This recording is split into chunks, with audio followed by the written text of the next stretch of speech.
Dynamic music in games can be used to give the player a sense of environment or feeling. It can let the player know where they are or how they are doing. See here an example from the game Celeste.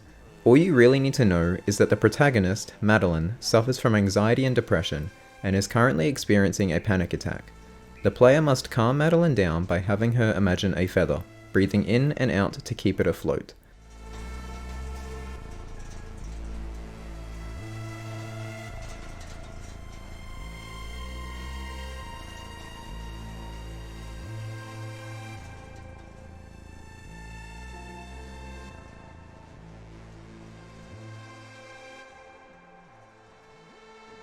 If the player can keep the feather within the box, then the intense, synthesized, and stressful music fades out, allowing for a much calmer piano.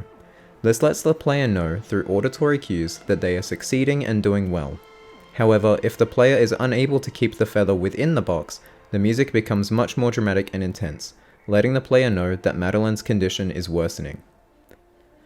Because of this, the song that plays in the background of this sequence is used to give the player a sense of emotion and dynamically changes based on the success of the player.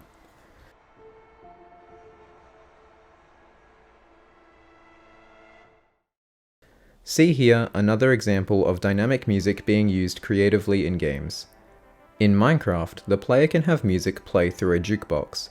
The music amplifies as the player gets closer to the jukebox and quiets down as the player moves away.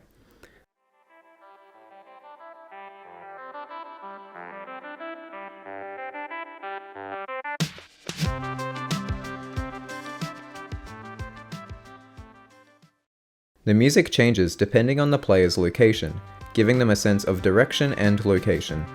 As the music gets louder, the player knows that the jukebox is closer.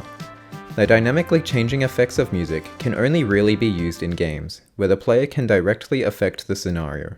Because of this, video game music has adapted to use music in a creative way that influences the relationship between player and game.